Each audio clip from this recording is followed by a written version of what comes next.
9편 보건간호사업. 일본에서의 1년간 유학을 마치고 이듬해 3월에 다시 서울로 돌아왔다.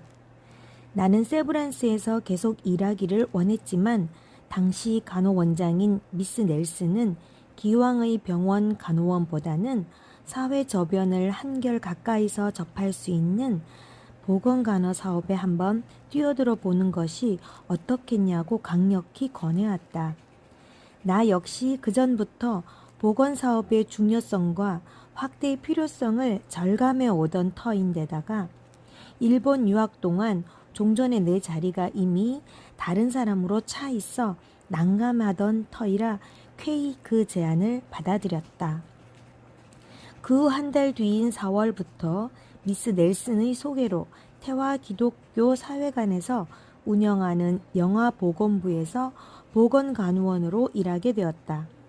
태화 기독교 사회관은 핵심 사업인 영아보건을 비롯한 빈민가정 아동에게 무상교육, 식생활 개선을 위한 요리 강습 등 주부 대상의 각종 강습, 청년 구락부, 유치원, 타가소 등 다양한 교육 프로그램과 시설을 둔 일종의 종합사회복지기관이었다. 종로구 인사동 당시 화신백화점 뒤쪽에 위치한 회관 건물은 맨 아래층의 건평이 300평이나 되는 3층의 석조 건물로서 양식과 한식이 절충된 튼튼하고 멋진 집이었는데 이전에 고종 황제의 후궁인 엄비가 살던 궁을 사들인 것이라고 들었다.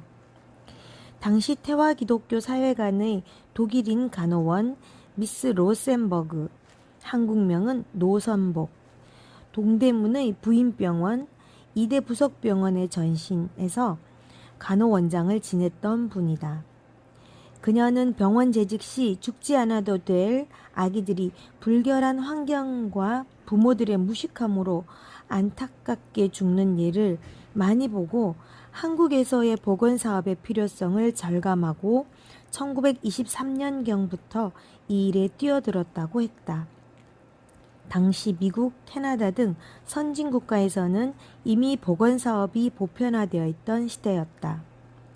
미스 로센버그에 의해 시작된 우리나라에서의 보건사업은 서울, 대구, 진주, 함흥, 평양 등 전국에 걸쳐 외국인 선교사들이 세운 병원이 있는 도시마다 특히 영아보건사업을 중심으로 활발히 펼쳐지고 있었다.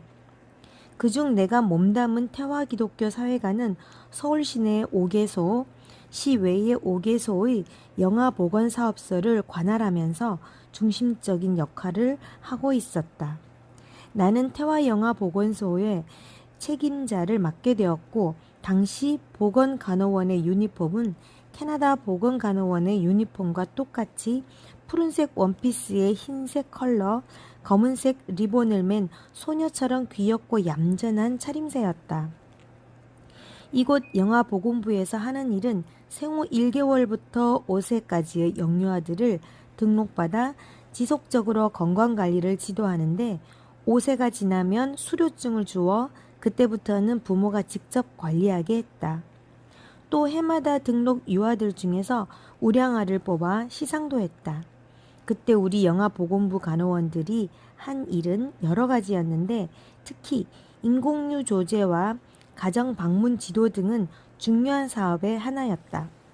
인공유는 모유량이 적든가 산모의 와병, 사망 등으로 모유 수유가 어렵게 된 영유아들을 위해 조제하는 것인데 체중과 건강 상태를 고려하여 각각 그에 맞게 처방한 것을 1회분씩 데워 먹일 수 있게 멸균한 병에 넣어 각 가정에 배달해 주었다.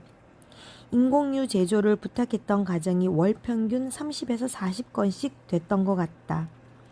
가정 방문 지도는 처음 등록한 가정을 방문하여 주변 환경과 위생 상태 등을 파악하고 기초적인 보건 지식에 대해 지도해 주는 것을 비롯하여 월 1회씩 정기 진단을 통해 이상이 있는 아이는 즉시 집을 방문하여 지속적인 건강관리를 지도했다.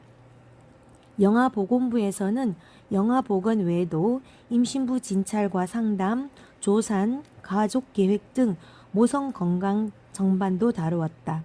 특히 가족 계획 중 산하 제한은 특수한 상황에 처한 사람들에 한해 남편의 허락을 받아 피임법을 가르쳐 주었다. 대개는 자녀가 많은 극빈 가정, 어머니가 폐결핵이나 심장병 등 질병으로 임신할 경우 모체 건강이 악화될 우려가 있는 경우였다. 몇 해 동안 산하 제한 사업은 좋은 성과를 얻었으나 이후 세계 제2차 세계대전으로 일본이 인구 증가의 필요성을 느껴 무조건 많이 출산토록 권장하는 바람에 이 사업은 더 이상 계속할 수가 없었다.